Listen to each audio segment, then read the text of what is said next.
कहानी प्रोफेसर की सीख। प्रोफेसर साहब बड़े दिनों बाद आज शाम को घर लौटते वक्त अपने दोस्त से मिलने उसकी दुकान पर गए। इतने दिनों बाद मिल रहे दोस्तों का उत्साह देखने लायक था। दोनों ने एक दूसरे को गले लगाया और बैठकर गप्पे मारने लगे। चाय वाय पीने के कुछ देर बाद प्रोफेसर बोले, यार एक बात बता, पहले मैं जब भी आता था तो तेरी दुकान में ग्राहकों की भीड़ लगी रहती थी और हम बड़ी मुश्किल से बात कर पाते थे, लेकिन आज बस इक्का दुक्का ग्राहक ही दिख रहे हैं और तेरा स्टाफ भी पहले से कम हो गया है। दोस्त मजाकिया लहजे में बोला, अरे कुछ नहीं, हम इस मार्केट के पुराने खिलाड़ी हैं। आज धंधा ढीला है, कल फिर जोर पकड़ लेगा। इस पर प्रोफेसर साहब कुछ गंभीर होते हुए बोले, देख भाई, चीज़ों को इतना हल्के में मत ले। मैं देख रहा हूँ कि इसी रोड पर कपड़े की 3-4 और दुकानें खुल गई हैं।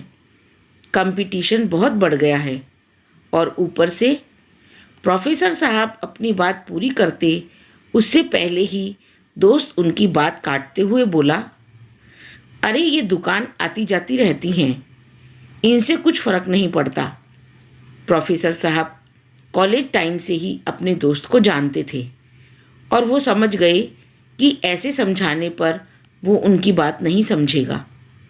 इसके बाद उन्होंने अगले रविवार बंदी के दिन दोस्त को चाय पे बुलाया। दोस्त तय समय पर उनके घर पहुंच गया। कुछ गपशप करने के बाद प्रोफेसर साहब उसे अपने घर में बनी एक प्राइवेट लैब में ले गए और बोले, देख यार, आज मैं तुझे एक बड़ा ही इंटरेस्टिंग एक्सपेरिमेंट दिखाता हूँ। प्रोफेसर साहब ने एक जार में गर्म पानी लिया और उसमें एक मेंढक डाल दिया। पानी से संपर्क में आते ही मेंढक खतरा भांप गया और कूदकर बाहर भाग गया। इसके बाद प्रोफेसर साहब ने जार से गर्म पानी फेंककर उसमें ठंडा पानी भर दिया और फिर एक बार मेंढक को उसमें डाल दिया। इस बार मेंढक आराम से उसमें तैरने लगा।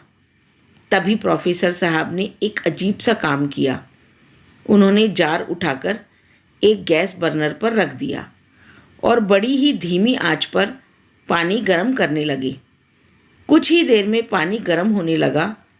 मेंढक को ये बात कुछ अजीब लगी, पर उसने खुद को इस तापमान के हिसाब से एडजस्ट कर लिया।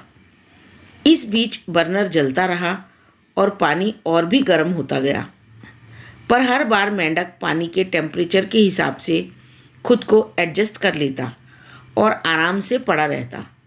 लेकिन उसकी भी सहने की एक क्षमता थी।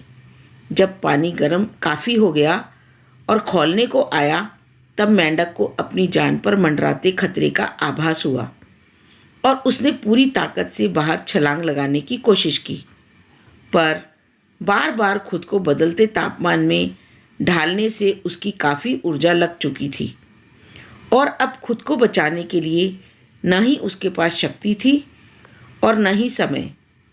देखते देखते पानी उबलने लगा और मेंढक की मौत हो गई।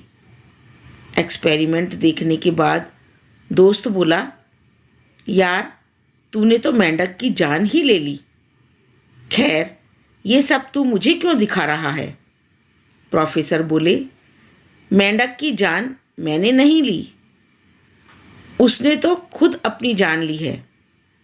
अगर वो बिगड़ते हुए माहौल में बार बार खुद को एडजस्ट नहीं करता, बल्कि उससे बचने का कुछ उपाय सोचता, तो वो आसानी से अपनी जान बचा सकता था। और ये सब मैं तुझे इसलिए दिखा रहा हूँ क्योंकि कहीं ना कहीं तू भी इस मेंढक की तरह बिहेव कर रहा है। तेरा अच्छा खासा बिजनेस है, पर तू चेंज हो रही मार्केट कंडीशंस की तरफ ध्यान नहीं दे रहा और बस ये सोचकर एडजस्ट करता जा रहा है कि आगे सब अपने आप ठीक हो जाएगा।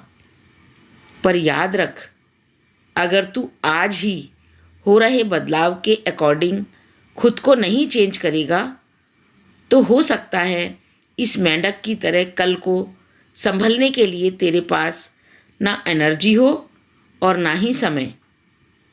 प्रोफेसर की सीख ने दोस्त की आंखें खोल दी। उसने प्रोफेसर साहब को गले लगा लिया और वादा किया कि एक बार फिर वो मार्केट लीडर बनकर दिखाएगा। तो दोस्तों, प्रोफेसर साहब के उस दोस्त की तरह बहुत से लोग अपने आसपास हो रहे बदलाव की तरफ ध्यान नहीं देते। लोग जिन स्किल्स के कारण जॉब के लिए चुने जाते हैं, बस उसी पर अटके रहते हैं, खुद को अपडेट नहीं करते, और जब कंपनी में लेऑफ्स होते हैं तो उन्हें ही सबसे पहले निकाला जाता है। लोग जिस ढर्रे पर 10 साल पहले बिजनेस कर रहे होते हैं, बस उसी को पकड़कर बैठे रहते हैं और देखते देखते नए प्लेयर्स सारा मार्केट कैप्चर कर लेते हैं। यदि आप भी खुद को ऐसे लोगों से रिलेट कर पा रहे हैं तो संभल जाइए और इस कहानी से सीख लेते हुए प्रोएक्टिव बनिए और आसपास हो रहे बदलावों के प्रति सतर्क रहिए, ताकि बदलाव की बड़ी से बड़ी आंधी भी आपकी जड़ों को न हिला पाए। यदि आपको यह कहानी अच्छी लगी तो इसे लाइक, सब्सक्राइब और शेयर ज़रूर करें। धन्यवाद।